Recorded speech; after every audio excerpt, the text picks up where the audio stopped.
Hi hello welcome back to my channel Jyothi talks. నేను మీ జ్యోతి శర్మ. ఈరోజు మనం దబ్బకాయతో పులిహోర ఎలా తయారు చేయాలో నేర్చుకుందాం.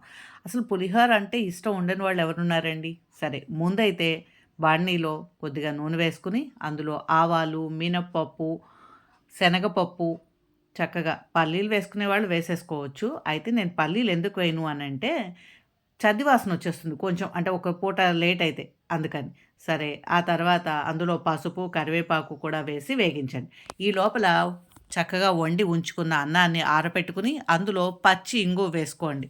ఈ లోపల మనకి తిరగమాత వేగుతూ ఉంటుంది. ఆ వేగిన తిరగమాతలో ఎండుమిరపకాయలు, పచ్చిమిరపకాయలు, సరే కారం తక్కువ తినేవాళ్ళు కాస్త 4 తక్కువ వేసుకోండి. అవి వేగే లోపల అన్నంలో కూడా పచ్చి కరివేపాకు వేసుకోండి. వేసిన తర్వాత వేగిన తిరగమాత మొత్తం అన్నంలో వేసేయండి. అందులో రుచికి సరిపడా ఉప్పు వేయండి.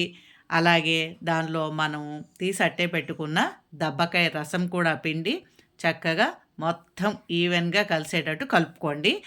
ఈ దబ్బకాయి, నిమ్మకాయ ఇలాంటి వాటిల్లో సి విటమిన్ ఎక్కువగా ఉంటుంది కాబట్టి, మనము రెగ్యులర్‌గా తీసుకున్న ప్రాబ్లమ్ ఏమీ ఉండదు. అట్లాగే ఇందులో పసుపు కూడా వేస్తాం. యాంటీబయాటిక్ అనమాట.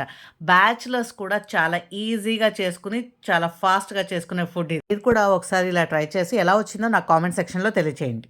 నా వీడియో గనుక మీకు నచ్చినట్లయితే లైక్ చేయండి, షేర్ చేయండి, సబ్స్క్రైబ్ చేయండి.